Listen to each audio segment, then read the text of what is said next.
Bonjour à tous, il va y avoir un peu de changement pour ces prochaines années et ça commence cette année. Donc attention, ces nouvelles lois vont tout changer en 2025. Entre 2025 et 2027, il y a des réformes majeures qui arrivent pour lutter contre la fraude sociale et clarifier les règles du jeu. Mais qu'est-ce que ça veut dire concrètement pour toi?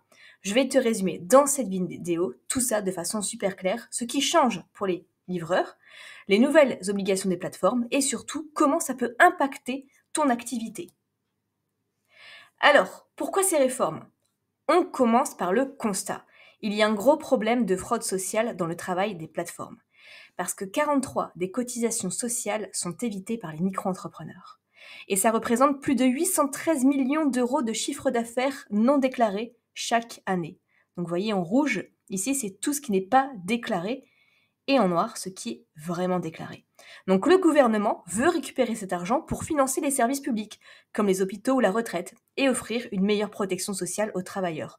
Donc, il a créé des nouvelles règles qui vont obliger les plateformes comme Uber ou Deliveroo à être beaucoup plus transparentes et responsables.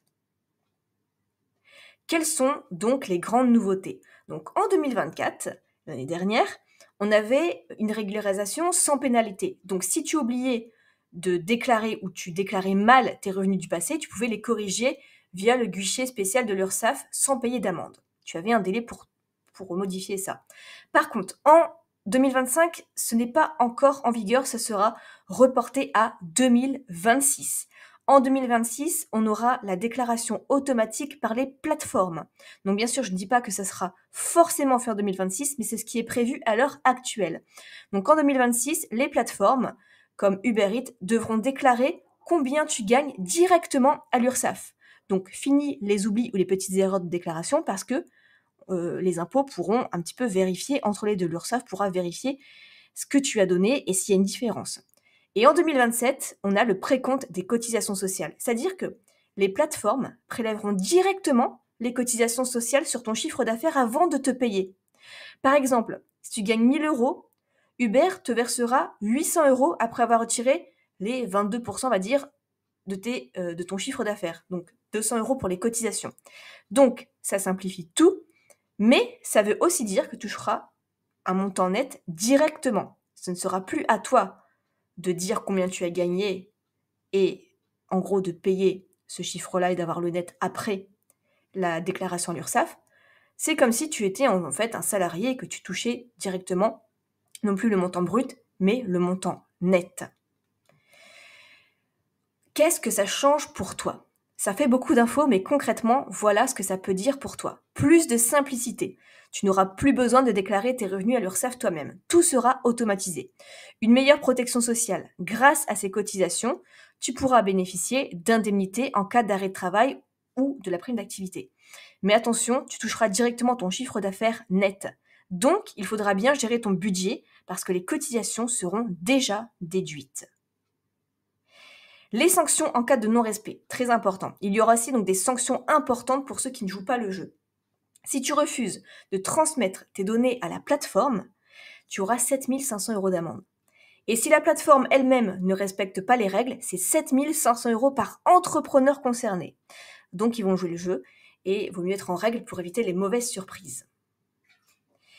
Alors, qu'en est-il aussi pour les plateformes comme Uber?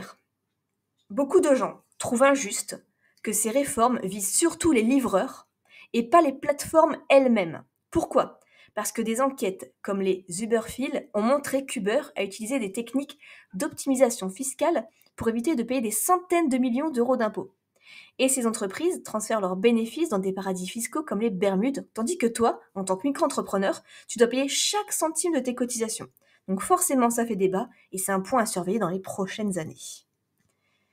Alors, les avantages et comment s'adapter, tout n'est pas négatif. Ces nouvelles règles te donnent aussi des avantages. Il y a moins de paperasse, puisque la déclaration sera automatisée. Plus de sécurité aussi, parce qu'en cas d'accident ou de maladie, tu seras mieux couvert. Pareil, c'est prévu, mais on n'a pas encore assez d'informations vraiment à ce sujet. Mes conseils pour mieux t'adapter, c'est d'apprendre à gérer ton budget en fonction de tes revenus nets, de rester informé des changements à venir pour éviter les mauvaises surprises, et d'utiliser des outils simples comme Google Sheet pour suivre ton activité. En gros, ces réformes peuvent sembler contraignantes, mais elles peuvent aussi te simplifier la vie si tu restes bien préparé. Alors, les sources de ce que je te dis dans cette vidéo, je mettrai tout en barre d'informations si tu vas aller lire les articles. Il y a aussi un lien pour déléguer les démarches d'inscription Uber Eats en barre d'informations si tu n'es pas encore livreur mais que tu souhaites le devenir. Et enfin, si tu as la moindre question, n'hésite pas à la poser juste en dessous en commentaire. Si j'ai l'information, je te répondrai. Je vous souhaite plein de succès et n'hésitez pas à me poser toutes les questions en dessous. N'hésitez pas à partager cette vidéo si vous avez enfin compris ce qu'il en est et ce qui vous attend si ça vous a aidé.